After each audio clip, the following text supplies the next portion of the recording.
저희가 다음에 이제 빅텐트 얘기를 할 텐데 홍준표 시장도 이 부분에 대해서 언급한 내용이 있습니다. 얘기를 듣고 좀 이어가겠습니다. 예. 이거는 절박한 문제죠. 국민들이 지금 간의 직후이기 때문에 예. 이재명 후보한테 쏠려 있어요. 그래서 반 이재명 빅텐트를 만들지 않을 수가 없을 겁니다.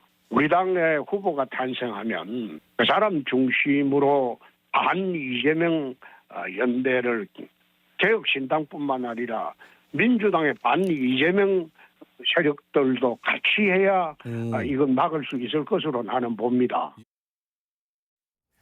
빅텐트 얘기가 나온 김에 잠시 전에 나온 단독 기사를 한번 따져볼게요. 한덕수 대행이 이제 대선 불출마를 이제 가닥을 잡았다는 이제 단독 보도가 나왔는데, 뭐 물론 이거 확인이 필요합니다. 안 그럴 가능성도 있고요. 만약에 이게 맞다고 전제로 한번 얘기를 해보면 이 지금 보수 진영에서 그리고 있는 빅텐트의 한 축이 크게 무너지는 거 아니에요? 그렇죠. 예. 지금 실제 그러니까 지금 국민의힘에서 뭐 사실 제가 정확히는 뭐 모르지만 지금 거론되고 있는 지금 시나리오 중에 하나가 국민의힘의 이제 마지막 최종 후보가 된 분과 한덕수 대행이 이제 그 직전에 이제 그만두고 그다음에 나와서 뭐 시민사회 혹은 이제 무소속 등등 이제 모양새를 갖춰서 한 축으로 나오고 그다음에 이낙연 전 그 대표를 비롯한 또 이준석 의원 후보까지 이렇게 지금 일종의 말하자면은 반 이재명 세력을 두텁게 하고 그다음에 시대 정신을 바꿔서 호혼 대 개혼 구도로 이재명 대표는 호혼이니까 나중에 난 바꾸겠다고 한 거고 여기서는 지금 당장 우리는 민기단 축을 포함한 권력구조 개편까지 하겠다라는 입장이니까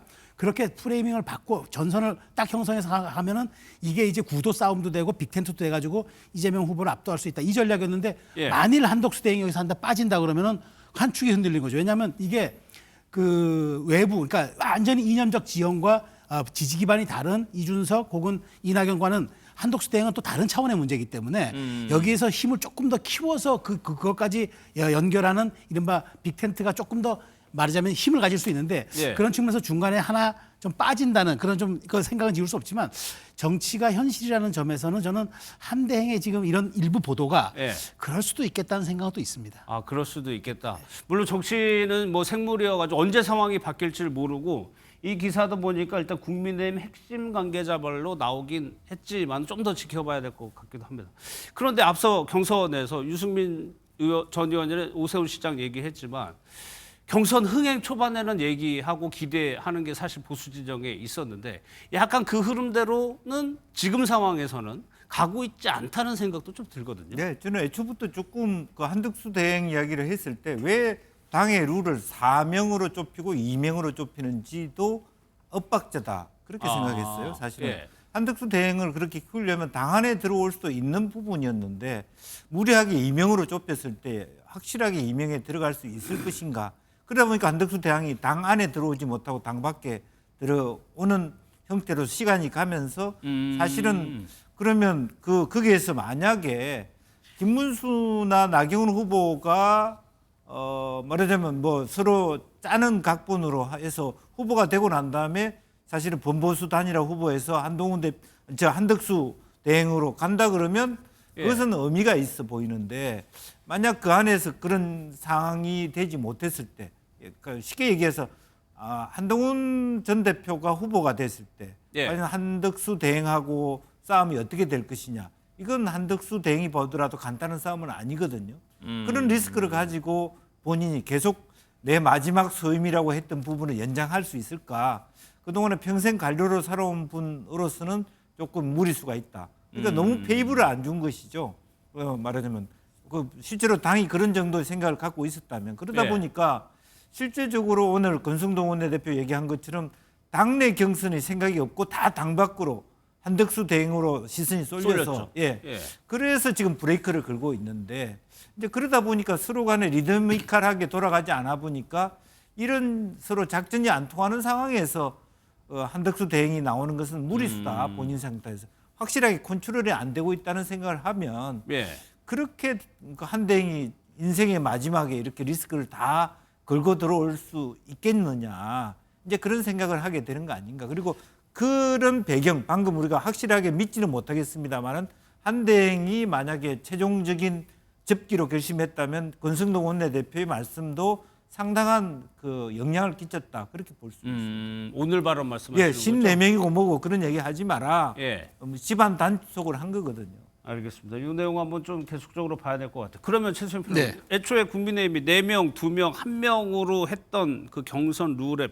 보관 네. 큰 그림은 뭐였을까요? 그러니까 이제 그 국민의 그 힘 경선을 자체로 그 퍼포먼스화 해보자. 그러니까 단계별로 계속 흥행의 최대치를 해보자는 거였는데, 자 그러면 사실 가장 주목을 받는 거는 물론 나중에 한 명이겠지만 4인 컷에 누가 들어가느냐 사실은 최고조의 관심이었을 겁니다. 그런데 거기서 한 축인 오세훈 시장이 빠져버리고 그다음에 예.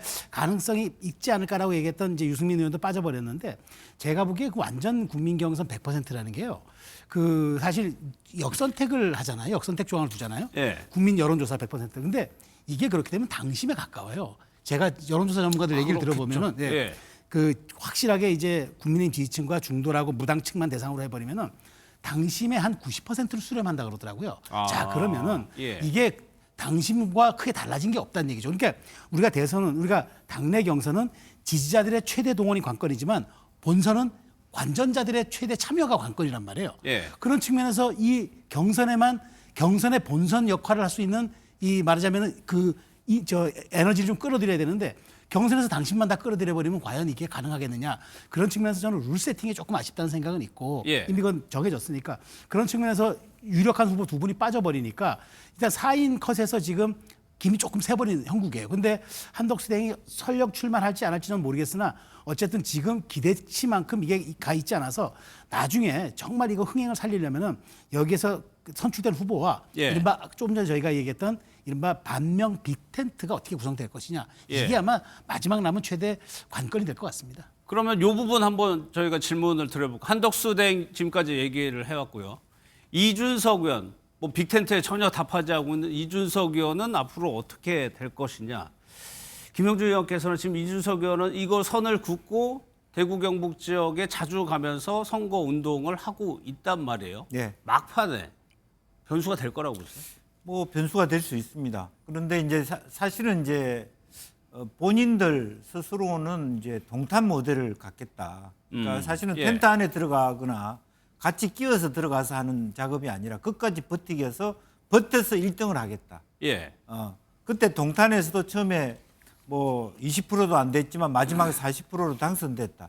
이제 그렇게 지금은 얘기하고 있거든요. 물론 뭐 나중에 마지막에 가서 어떻게 될지 모르기 때문에 홍준표 시장도 그런 말씀을 하시는 거거든요. 왜냐하면 지금도 개인적으로 보면, 객관적으로 보면 민주당이 유리한 대선 전국에서 이준석 후보가 5% 10% 가져갔을 때 죽었다 깨도 국민의힘이 대선을 이기지 못하는 현실적 한계가 있다는 것을 예. 인정한 말씀이란 말입니다. 이제 그랬을 때 이준석 대표를 그렇게 국민의힘하고 1대1로 하든 어떤 형태로든 모아 넣을 수 있을지 아마 끝까지 안 하려고 하지 않을까 그렇게 보여집니다. 최수정 평론가는 어떻게 보세요? 저는 이준석 지금 후보는 상수로 봐야 될 것 같아요. 그러니까 상수. 왜냐하면 우리가 예측할 수 있는 변수는 변수가 아니라 그러잖아요. 예. 이건 예측이 돼요. 그러니까 이건 상수라고 봐야 돼. 왜냐하면 어떤 상수? 그 이준석 예. 후보, 이준석 의원이 왜 자꾸 대구 경북에서만 활동을 계속할까요? 예. 저는 그건 보수의 적자라고 본인이 차세대 법통을 이을 거라고 자꾸 얘기를 하는 겁니다. 예. 그리고 이제 강남에다 사무실을 둔 거는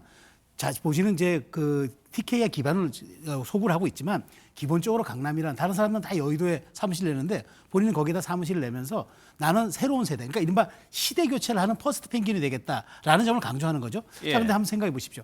지난 총선에서 우리가 뭘 봐야 하냐면은 이재명 대표가 민주당의 이른바 공천학살, 이른바 친명학살이라는 친명횡재, 비명학살, 행사라는 그 단어가 나왔을 때 많은 민주당의 전통 지지층들이 빠져나가려고 그랬어요. 투표 안 하려고. 그런데 그 빠져나가는 저수지 역할을 조국혁신당이 해준 거예요. 이른바 지민 비조. 지역구는 민주당, 비례는 조국. 예. 저는 거꾸로 지금 국민의힘이 약간 지금 뭐 강성 지지층에 소구하는 그런 지금 경선 구도와 흐름을 보이고 있다. 그러면 이준석은 다음에 보는 차세대 정치, 그러니까 시대 정치, 시대 예. 교체 이런 것들을 내버리면서 국민의힘에 동의하지 않거나 조금 유보하고 있는 관망층들이 대선에 실망해서 빠져나가지 않게끔 하는 저수지 역할을 해놨다가 예. 나중에 그게 단일화가 된다면 시너지가 날 수 있는 거죠. 그런 측면에서 저는 제가 아까 상수라고 표현한 거고 이준석 의원은 그걸 노릴 겁니다. 그렇기 때문에 절대 단일화는 없다라고 얘기하겠지만 실질적으로 그러면 이준석 의원이 완주해서 물론 차세대까지 본다는 건 예. 얘기가 되겠습니다만은 그런 전략도 있겠지만 그러나 상황에 따라서 이게 단일화 효과가 시너지가 나겠다 싶으면 저는 선회할 수도 있기 때문에 지금은 계속적인 본인의 어떤 이런 일정을 통해서 몸값을 올리는 전략 예. 거기에 집중하고 있다 이렇게 저는 판단됩니다. 그러니까 왜 그러냐면 최근에 드러난 3자 대결의 여론조사를 보면은 이준석 의원의 지지율이 좀 높게 나옵니다. 대선 3자로 이제 펼쳐졌을 때 가정을 해가지고 지지도 조사를 한 거를 보면은 뭐 여전히 이재명 대표가 앞섭니다만 이준석 의원이 두 자릿수, 그러니까 보수 진영의 후보가 김문수, 홍준표, 한동훈 후보 중 누가 넣더라도 두 자릿수의 지지율을 가지고 있다는 겁니다. 이렇게 되면 김영준 네. 막판까지 이준석 의원이 만약에 저 지지율을 더 높인다면 이준석 의원의 몸값은 더 높아지는 더 높아진다고 봐야 되겠죠. 그리고 이제 실제로 아시다시피 15%가 넘으면 전체 사실은 그 선거 비용을 보전받을 수 있기 예. 때문에 예를 들면 15% 20%가 됐을 경우는 끝까지 버티는 그런 경우 어차피 예. 본인이 들어가더라도 뭐 후보 단일화 해도 이재명 대표를 이길 수 없는 구도가 됐을 때 이제 판단을 하겠죠. 실제로 끝까지 버티는 후보가 될 것인지 아니면 후보 단일화를 통해서 본인이든 아니면 국민의힘의 후보가 대통령이 되는 것에 말하자면 일조를 해서 당의 큰 틀에서의 통합을 가져갈지 예. 그런 것은 이제 아직까지 남겨진 과제이고 본인은 아마 실제로 20% 선까지는 충분히 가능하다라고 생각하고 있는 것 같습니다. 그러면은 이준석 대표 입장에서 단일화 안 하고요. 차기를 겨냥해가지고 완주할 가능성. 저는 완주할 가능성도 있다고 봅니다. 지금 네. 현재는 그렇게 얘기하고 있거든요. 그러니까 완주뿐만 아니라 이준석 대표는 우리가 이긴다. 이준석 네. 대표가 대통령이 된다. 이렇게 지금 호언장담하고 있는 상태입니다. 그런데 최소한 평론가 저희가 선거 때마다 단일화 이런 얘기 하지만 늘 그 다음에 하는 얘기가 화학적 결합이 그렇죠. 돼야 단일화 네, 네. 시너지가 생기는 그렇죠. 거지.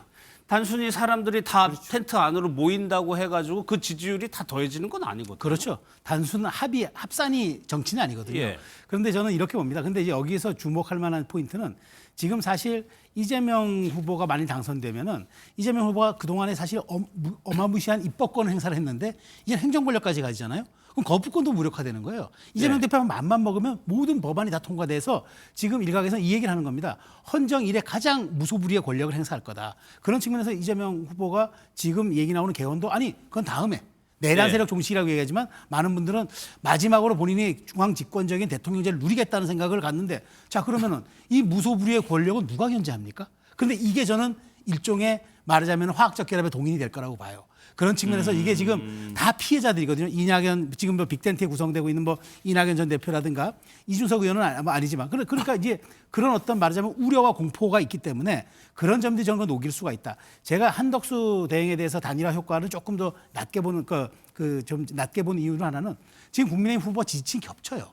겹치는 단일화는 사실 그건 전술적 단일화에 가깝고 예. 겹치지 않고 상이한 사람이 모여서 화학적 결합을 이룰 때 그게 비로소 승리에 가까운 우리가 전략적 단일화라고 하거든요. 예. 그런 측면에서 한덕수 대행과는 전술적 단일화지만 만일 이준석과 그 이낙연 대표까지 전 대표까지 함께하는 나중에 빅텐트가 한다면 이거는 전략적 단일화에 가까울 수 있는 그런 좀 사안이 되겠죠. 그러니까 시너지가 날 수 있다. 그렇죠. 네. 김영주 의원께서 어떻게? 그렇습니다. 근데 그 이낙연 대표하고 한다라고 하는 것은 어느 정도는 뭐 상징적인 의미를 가지고 있지만 예. 실제로 이낙연 대표가 그 빅텐트 안에 들어온다고 해서 호남 표심이 흔들린다 이렇게 말하기는 어려울 것이다. 그러니까 일정 정도 영향은 있지만 큰 파괴 효과가 있다고 보기는 어렵다. 예. 봅니다. 그 부분도 여쭤볼게요. 이준석 의원이 이제 젊어서 그런지 선거 운동 아까 강남에다가 네, 네. 캠프 꾸리고 그런 것들이 기존의 정치인들과는 다르게 선거 운동을 하고 있단 말이에요. 정치 개혁 원하는 국민들도 아마 꽤 있을 겁니다. 이런 부분이 어느 정도 소구점이 있을 거라고 보세요, 김 의원께서는?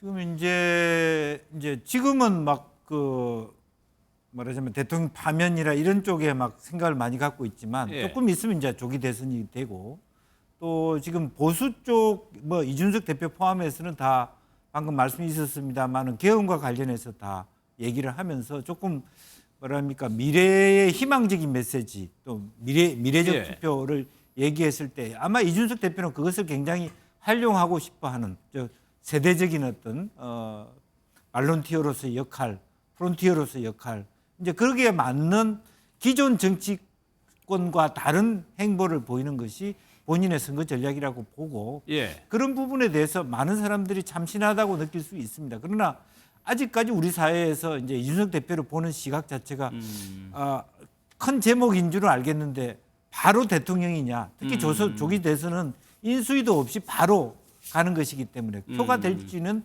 지켜봐야 될 것 같습니다. 알겠습니다.